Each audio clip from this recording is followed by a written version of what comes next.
Bloco 8. Encontra no sofrimento, produto da exploração em que está, a vontade de Deus, como se ele fosse o fazedor desta desordem organizada. Na imersão em que se encontram, não podem os oprimidos divisar, claramente, a ordem que serve aos opressores que, de certa forma, vivem neles. Ordem que, frustrando-os no seu atuar, muitas vezes os leva a exercer um tipo de violência horizontal com que agridem os próprios companheiros. É possível que, ao agirem assim, mais uma vez explicitem sua dualidade. Ao agredirem seus companheiros oprimidos, estarão agredindo neles, indiretamente, o opressor também hospedado neles e nos outros. Agridem, como opressores, o opressor nos oprimidos.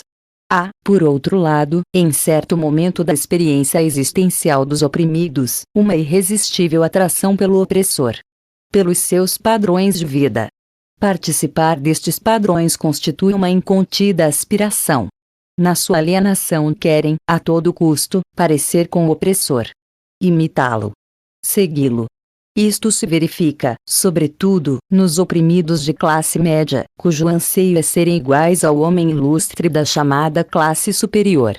É interessante observar como Meme, em uma excepcional análise da consciência colonizada, se refere à sua repulsa de colonizado ao colonizador mesclada, contudo, de apaixonada atração por ele. A autodesvalia é outra característica dos oprimidos. Resulta da introjeção que fazem eles da visão que deles têm os opressores. De tanto ouvirem de si mesmos que são incapazes, que não sabem nada, que não podem saber, que são enfermos, indolentes, que não produzem em virtude de tudo isto, terminam por se convencer de sua incapacidade. Falam de si como os que não sabem e do doutor como o que sabe a quem devem escutar. Os critérios de saber que lhes são impostos são os convencionais. Não se percebem, quase sempre, conhecendo, nas relações que estabelecem com o mundo e com os outros homens, ainda que um conhecimento ao nível da pura doxa. Dentro dos marcos concretos em que se fazem duais é natural que descreiam de si mesmos. Não são poucos os camponeses que conhecemos em nossa experiência educativa que, após alguns momentos de discussão vivem em torno de um tema que lhes é problemático, param de repente e dizem ao educador: "Desculpe, nós devíamos estar calados e o senhor falando. O senhor é o que sabe, nós, as que não sabemos." Muitas vezes insistem em que nenhuma diferença existe entre eles e o animal e, quando reconhecem alguma, é em vantagem do animal. É mais livre do que nós, dizem. É impressionante, contudo, observar como, com as primeiras alterações numa situação opressora, se verifica uma transformação nesta autodesvalia. Escutamos, certa vez, um líder camponês dizer, em reunião, numa das unidades de produção, assentamiento, da experiência chilena de reforma agrária. Diziam de nós que não produzíamos porque éramos borrachos, preguiçosos. Tudo mentira. Agora, que estamos sendo respeitados como homens, vamos mostrar a todos que nunca fomos borrachos, nem preguiçosos. Éramos explorados, isto sim, concluiu enfático. Enquanto se encontra nítida sua ambiguidade, os oprimidos dificilmente lutam, nem sequer confiam em si mesmos. Têm uma crença difusa, mágica, na invulnerabilidade do opressor. No seu poder de que sempre dá testemunho. Nos campos, sobretudo, se observa a força mágica do poder do Senhor.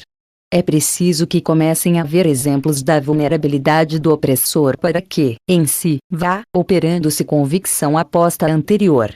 Enquanto isto não se verifica, continuarão abatidos, medrosos e esmagados. Até o momento em que os oprimidos não tornem consciência das razões de seu estado de opressão e aceitam fatalistamente a sua exploração. Mais ainda, provavelmente assumam posições passivas, aliadas, com relação à necessidade de sua própria luta pela conquista da liberdade e de sua afirmação no mundo. Nisto reside sua conivência com o regime opressor. Pouco e pouco, porém, a tendência é assumir formas de ação rebelde. Num que fazer libertador, não se pode perder de vista esta maneira de ser dos oprimidos, nem esquecer este momento de despertar. Dentro desta visão inautêntica de si do mundo, os oprimidos se sentem como se fossem uma quase coisa possuída pelo opressor.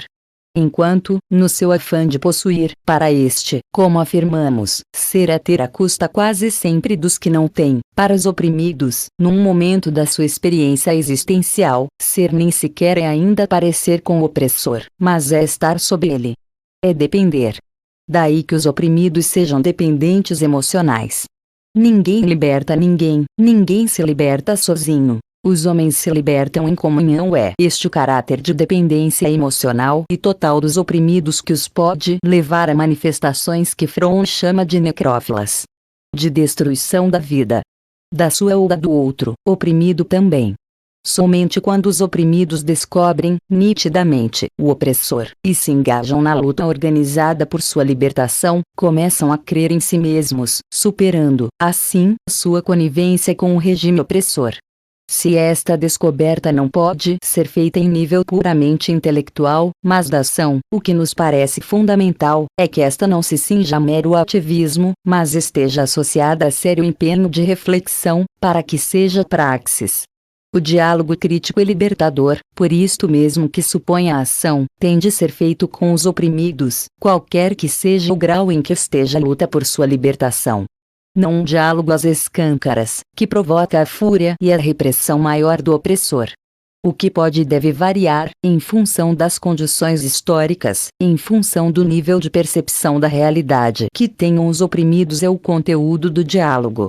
Substituí-lo pelo antidiálogo, pela sloganização, pela verticalidade, pelos comunicados é pretender a libertação dos oprimidos com instrumentos da domesticação. Pretender a libertação deles sem a sua reflexão no ato desta libertação é transformá-los em objeto que se devesse salvar de um incêndio. É fazê-los cair no engodo populista e transformá-los em massa de manobra. Final do bloco 8.